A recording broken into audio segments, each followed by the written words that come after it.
Muy buenos días. Hoy iniciamos nuestro recorrido por España y debemos recordar de que España es uno de los principales destinos turísticos en Europa, ¿no? Y principalmente, es decir, por dos componentes grandes, ¿no? Uno por la parte cultural, porque España tiene realmente una oferta turística cultural muy grande, muy completa, tiene monumentos, vestigios de civilizaciones antiguas y toda esa parte que corresponde a la época de la Edad Media, como también de la edad contemporánea. Entonces, esas magníficas obras, construcciones, eh, luego monumentos, obras pictóricas, mucha pintura de pintores muy reconocidos a nivel mundial en la época eh, antigua, como también en la época moderna, hace de que Italia realmente tenga una oferta turística cultural muy grande. Además, otra característica fundamental que tiene España es la oferta turística balnearia, es decir, en las playas que tiene España están catalogadas entre las mejores del mundo y ahí tenemos, por ejemplo, la parte insular de las islas que también tienen, ¿no? Que hacen justamente de que la oferta de este tipo de actividades hidrorrecreativas sea muy grande. Por eso de que en estos últimos meses, no nos olvidemos de que ahora nosotros nos encontramos en temporada alta a nivel mundial y España estaba peleando, luchando esas cuotas de mercado para que los propios turistas europeos, especialmente los alemanes y los ingleses, que les encanta las playas españolas, en época de COVID puedan estar y puedan llegar al destino turístico. Es por eso que España ha priorizado mucho la parte de la vacunación y en algún momento también han empezado un poco a bajar las medidas y las restricciones, ¿no? Para que puedan ingresar los turistas, en este caso nórdicos, ¿no? Especialmente de la parte norte de Europa, donde en algunos momentos ya no se les pedía la certificación ni los hisopados como muestra de que esos turistas no tenían COVID, ¿no? Y eso fundamentalmente es decir, por la gran necesidad que se tiene de que, es decir, el mercado turístico, el producto turístico y la generación de ingresos económicos que genera el turismo hacia los principales países receptores, ¿no? No lleguen a colapsar. Y lo que siempre decíamos, ¿no? Ahora nos hemos dado cuenta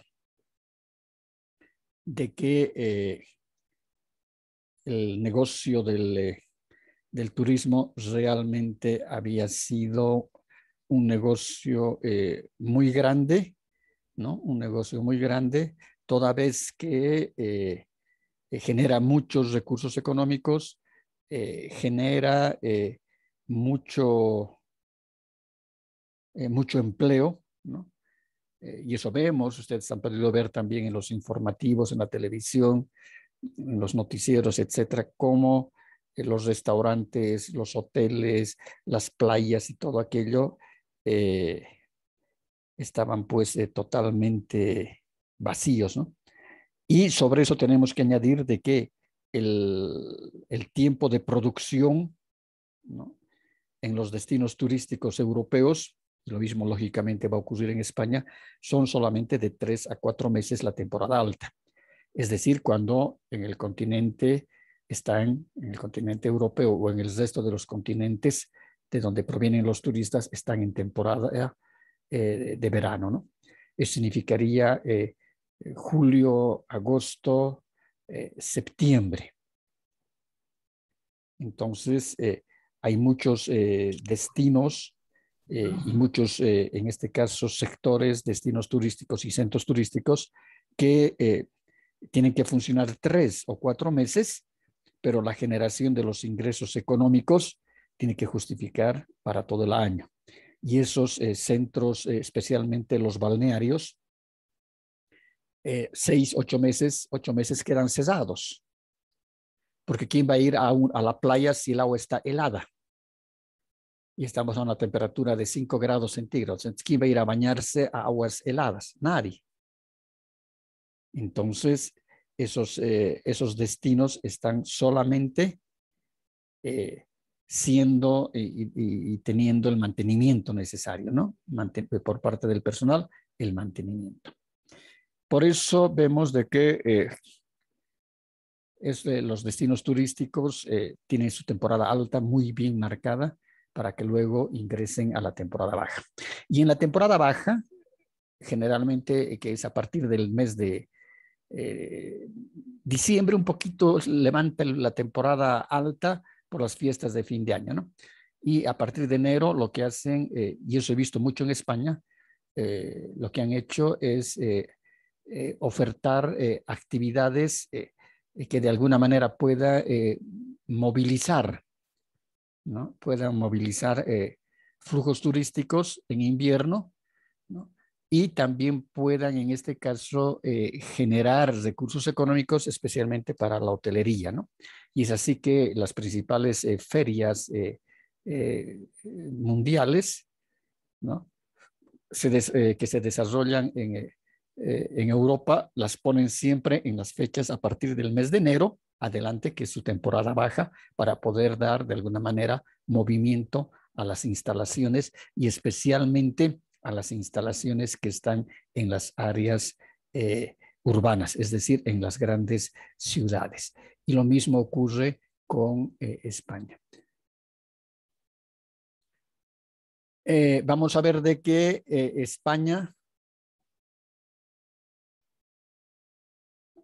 está ubicada en el continente europeo, la capital es Madrid, tiene una extensión de más de medio millón de kilómetros cuadrados. El lenguaje oficial o el idioma oficial es el español, no es el castellano, porque hay una región en Europa que se llama Castilla y que no, y que hablan el castellano. La religión principalmente es la católica romana apostólica en su mayoría.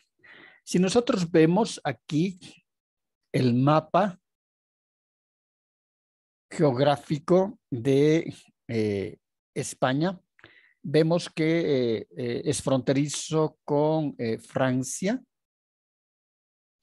y en este sector tenemos a Portugal. Entonces también es fronterizo con el imperio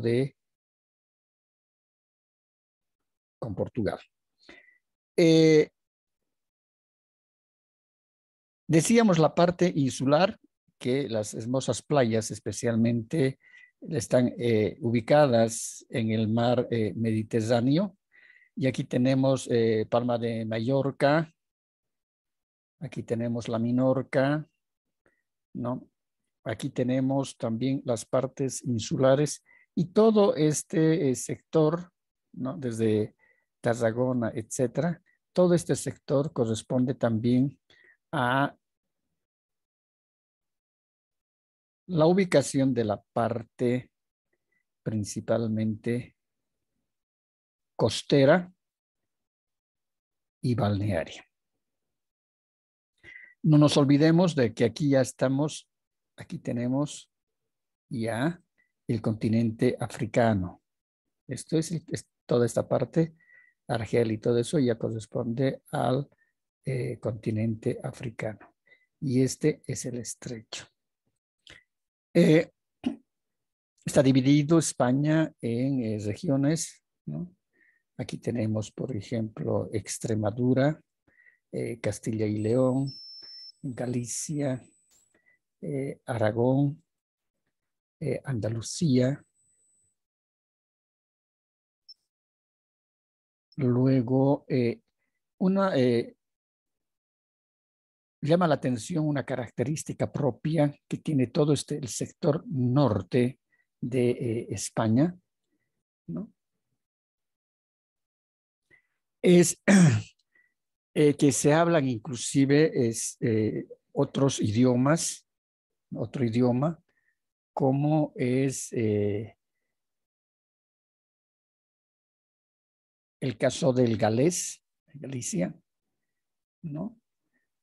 Luego, no nos olvidemos de que Francia es una mezcla de culturas de diferentes, y es por eso que se dice que tiene diferentes nacionalidades, ¿no? Son diferentes culturas. Ha habido una gran influencia, decíamos, en la cultura románica, del vasto imperio romano. Después ha tenido también una influencia grande en relación a los turcos, porque España ha estado sitiada por los turcos, creo que alrededor de 200 años, ¿no?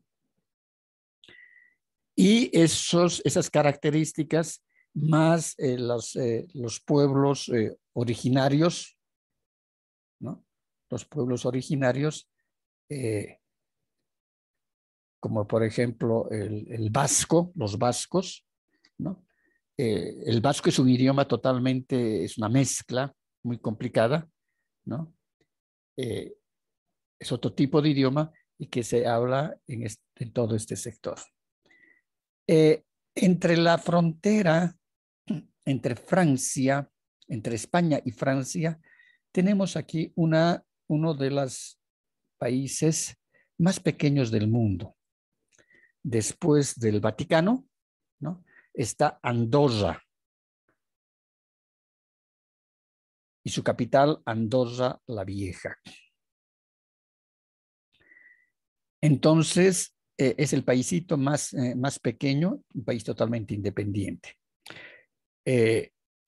La capital de España, Madrid, aquí la tienen, que está ubicada casi en el centro de la península.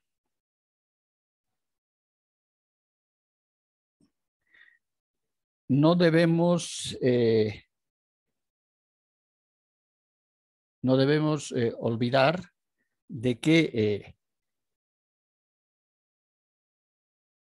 España recibe más turistas que Italia. Italia recibe 46 millones. Entonces, Francia recibe 81 millones. Entonces, España está recibiendo alrededor de 56 millones de turistas extranjeros.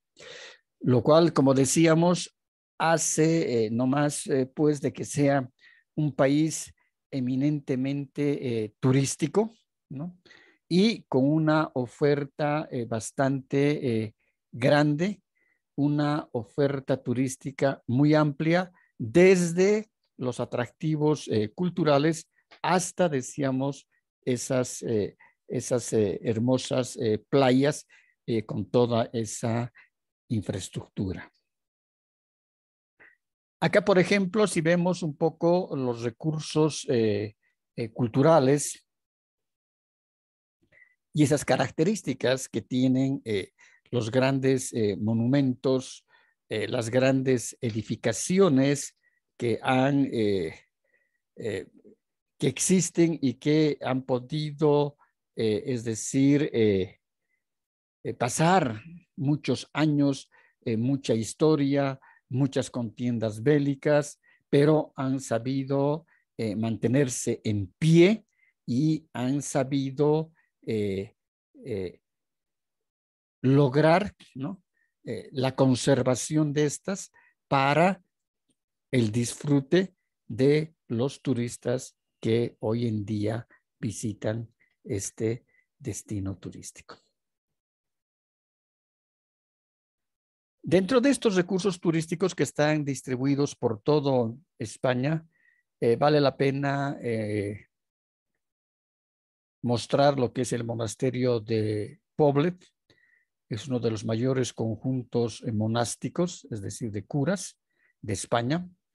La construcción comprende la iglesia, el claustro, la sala capitular, y son realmente edificaciones tan grandes, tan magníficas, y cómo nosotros nos preguntamos si estas edificaciones tienen, algunas de ellas tienen más de 1000 años o un poco más, cómo pueden todavía mantenerse en pie, y eso es lo que justamente atrae a los turistas, ¿no? Ver cómo estos monumentos que datan de tan larga antigüedad, hoy día podemos nosotros verlos, podemos disfrutarlos.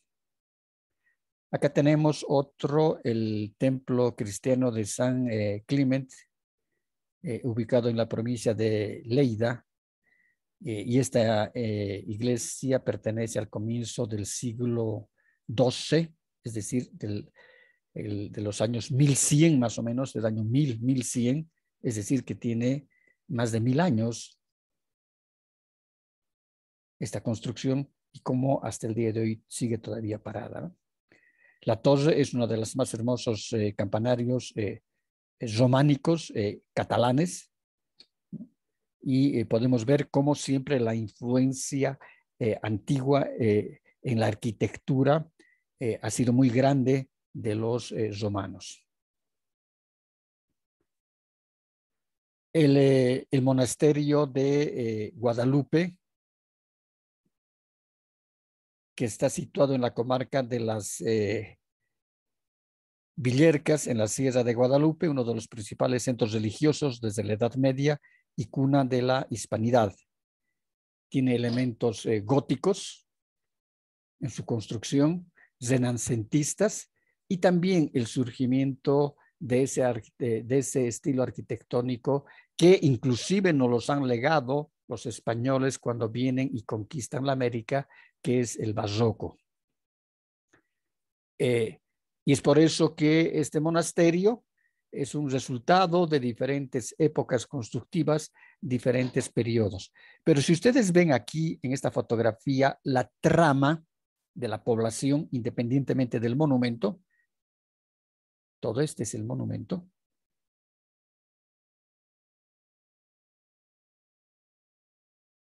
Pero si ustedes ven aquí la trama urbana, cómo han logrado, es decir, y conservan y mantienen esos techos de 2 caídas de agua, ese tipo de tejas que en este caso son medievales y que para nosotros serían las de la época de la colonia, para los americanos, ¿no? Y lógicamente eso hace de que el producto turístico sea muy apreciado, sea muy requerido también, ¿no?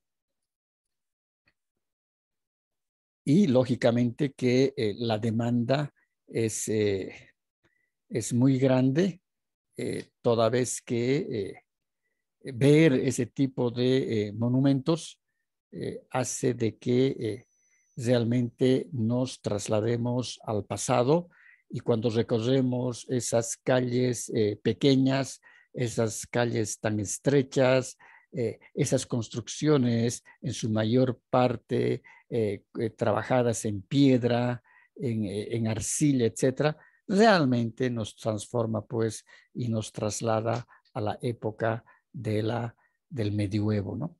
Entonces, eso es lo que hace que los turistas busquen ese tipo de disfrute con estas construcciones y estos elementos que hacen realmente y forman parte fundamental de los atractivos culturales.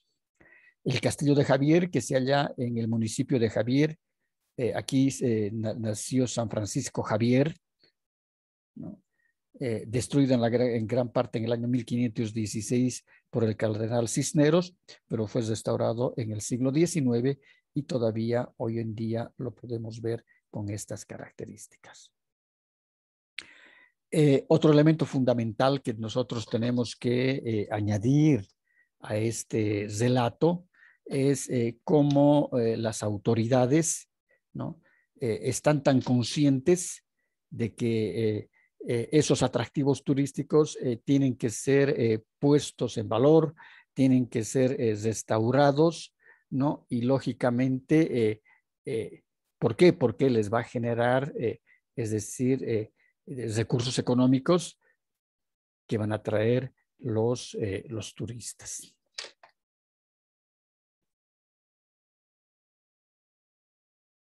El Castillo de la Mota, situado en la comarca de Tierra del Vino. El castillo es uno de los monumentos más representativos de su dilatado pasado. En él figuran sus residencias los reyes de mayor importancia en ese entonces, de esa España medieval y de esa España también renacentista, ¿no? El monasterio de Valbona, del Les Mongués, joya en el ajuar del gótico catalán. Aquí vemos las características del gótico, porque el gótico siempre terminan en este tipo de espadañas, ¿no?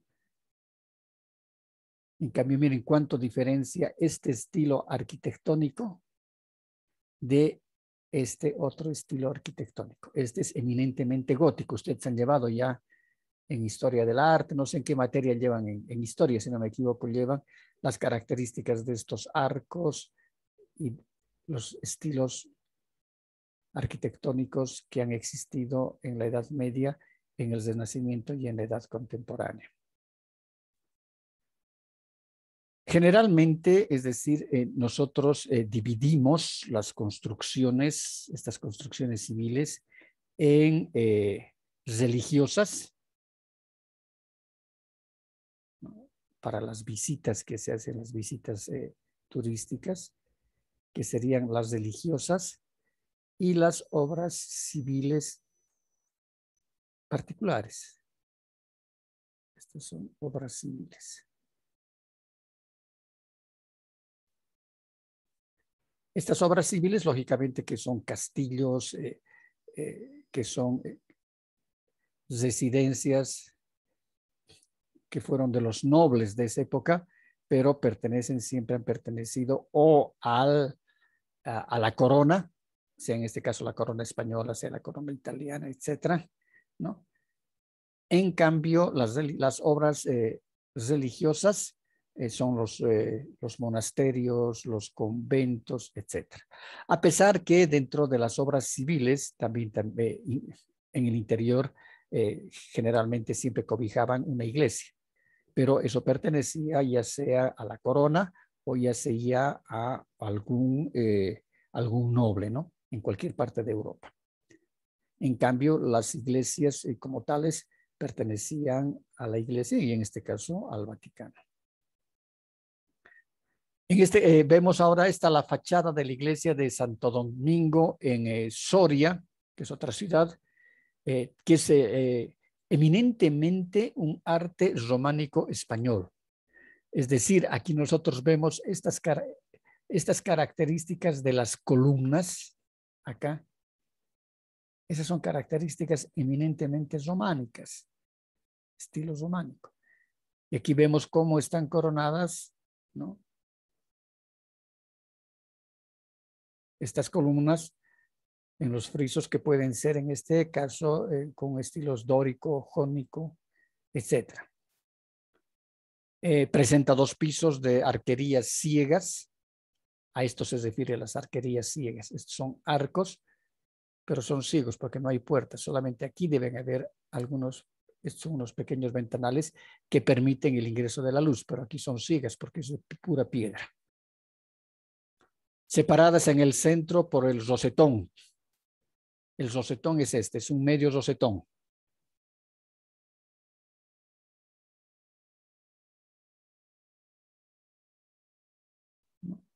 Y la portada debajo. Aquí arriba también hay otro rosetón. Aquí hay un redondo, que es el que generalmente estaba trabajado con vidrios vitrales y permitía la luz, y además en esos vidrios vitrales se hacían y se trabajaban pasajes bíblicos.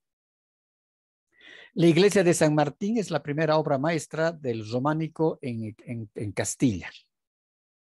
Miren ese estilo eminentemente románico. Es mucho más sobrio. En cambio, el gótico es mucho más esplendoroso, más trabajado, más minuciosamente trabajada toda la parte arquitectónica, ¿no? La decoración tanto interior como exterior es riquísima y de lo mejor del románico de la península ibérica, es decir, de España. La colegiata románica de San Martín de Elines, es decir, vemos también acá la influencia de los romanos, ¿no? La iglesia contiene, además de interesantes esculturas, las únicas muestras de pintura románica que pueden verse en Cantabria. Además tiene un claustro, ¿no?, donde habitaban los monjes. Este es el acueducto. Acueducto significa que por aquí arriba pasa el agua. Seguramente que aquí deben haber altas montañas, ¿no? Y el agua tenían que traer de las vertientes, pero aquí hacen como si fuese un puente, pero es una obra arquitectónica, ¿no?, por donde hacen que pase el agua. El acueducto de Segovia, que cruza la plaza del Azoguero de Segovia, capital de la provincia de Segovia, en el centro de España. Esta construcción magníficamente conservada está fechada en el siglo I, es decir, antes inclusive, sí, siglo I, en el nacimiento, en el nacimiento de Jesús, por la época del nacimiento de Jesús. Pero todavía conduce el agua procedente de las montañas cercanas. Entonces, miren cómo los romanos han traído esta forma arquitectónica de poder conducir las aguas. Miren semejante arquería y el alto que tienen estos arcos. Y esto fue construido hace 2000 años, imagínense.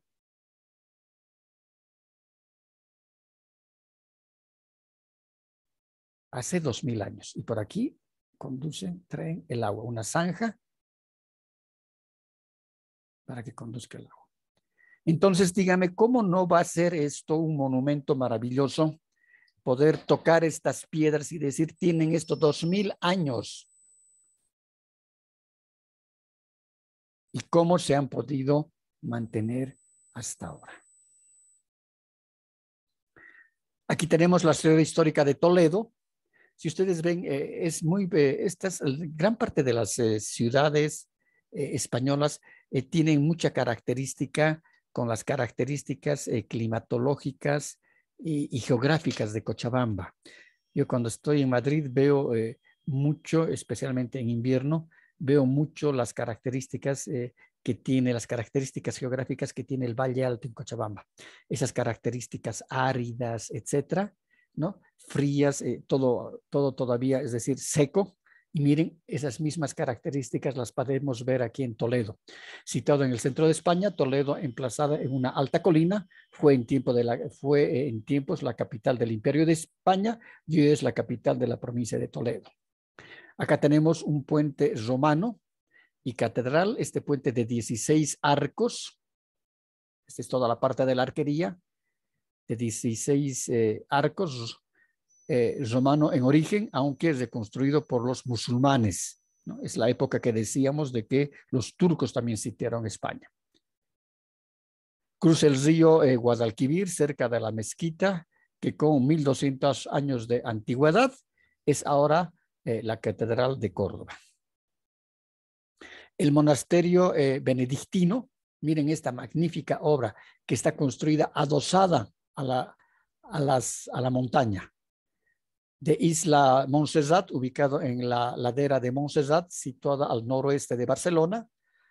Ha traído a peregrinos durante más de 700 años, tiene impresionantes vistas. El monasterio es famoso por su escolanía de niños cantores que afirma ser el coro de estas características y es uno de los coros más antiguos del mundo. La Catedral de León, del estilo eminentemente gótico. Aquí podemos ver esas características del gótico. Es una de las más bellas de España, iniciada su construcción a mediados del siglo XIII y concluida prácticamente en a los finales de esta misma centuria. Ha debido ser restaurada en numerosas ocasiones debido a la ruina de sus materiales y, lógicamente, también al transcurso de los años. Acá podemos ver, por ejemplo, la Catedral de Salamanca, que se inició en el primer tercio del siglo XII, significa en el año 1100 de la era cristiana, con una clara influencia oriental y es una de las más bellas construcciones antiguas de España.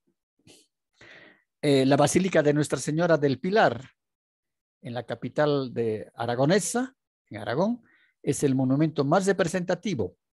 Cuenta con otros edificios civiles, ¿no? Lo que decíamos hace rato, las obras civiles, los edificios civiles y religiosos destacados en su casco antiguo, ¿no? En Aragón, y tienen estas características, y aquí podemos ver que inclusive hay una lámina de agua.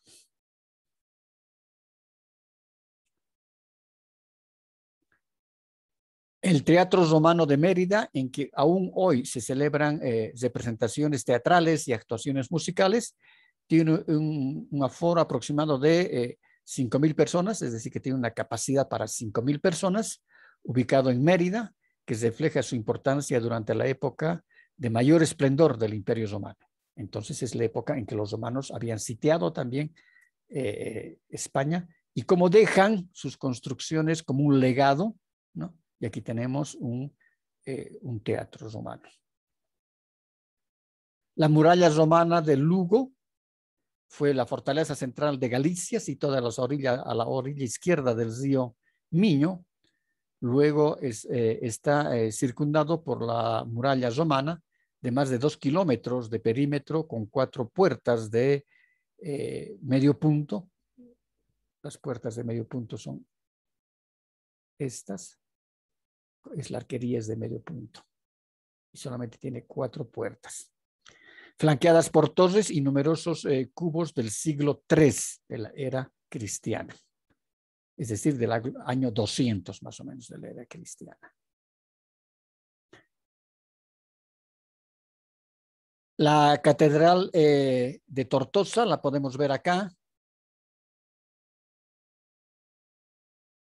ubicada en la capital de la comarca de Baix-Ebre, y esta catedral reúne varios estilos arquitectónicos, es decir, es un ecléctico y ejemplifica el carácter integrador de esta ciudad catalana, testigo de numerosos acontecimientos históricos. Acá tenemos Santa María la Antigua de Valladolid, es una construcción del siglo XI, es decir, del año más o menos 1000, de la era cristiana, y las restauraciones son del siglo XIII con respecto al conjunto de las naves y la cabecera, que ya vemos aquí la parte de la influencia del gótico, ¿no? De la torre, del campanario, ¿no? Se dice que es la mejor de toda la región de Castilla. El Arco del Triunfo en Barcelona, ¿no? Que es el diseño de José Villaseca, de ladrillos rojos, se encuentra al este del barrio gótico. En Valencia, España, la lonja, situada dentro del recinto amurallado de la ciudad árabe de los siglos 8 al al XIII. Fue construida en el estilo gótico entre 1482 y 1489. Es arquitectura gótica que refleja el periodo histórico de mayor esplendor de la ciudad levantina en el siglo XV.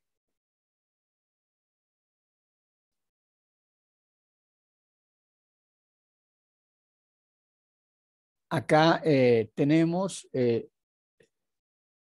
la ronda de Andalucía, que son puentes y cómo están trabajados entre las peñas de las montañas. Aquí tenemos la muralla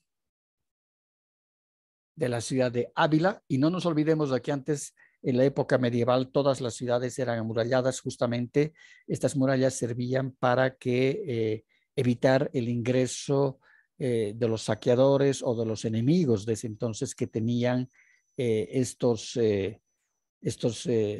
villas, estos sectores, ¿no? Que podían ser un ducado, que podía ser una ciudad completa, podía ser un condado, podía ser un principado, etc. Y aquí tenemos a la ciudad de Madrid, en una vista hacia la puerta, a la puesta del sol, que es uno de los principales centros, una plaza donde se reúne la mayor parte de gente cuando tienen que hacer peticiones, huelgas, petitorios. En Barcelona tenemos esta hermosísima iglesia al estilo gótico, la Sagrada Familia, ¿no? Aquí se puede ver el gótico esplendoroso y cómo todavía aquí vemos las máquinas que están realizando algunas restauraciones o refacciones. Es una de las iglesias y es la principal en todo el mundo, ¿no?, de la mayor expresión del estilo gótico que pueda existir. El Palacio Episcopal en Madrid, y que también tiene características góticas. Esta es la casa de Balcló en Barcelona. Miren esas características arquitectónicas, esta tanto como esta.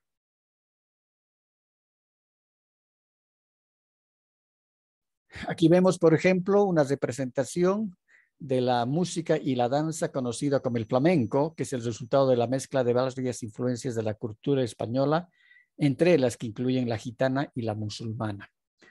Otras actividades que se desarrollaban mucho era la corrida de toros, que tuvieron su origen en Andalucía.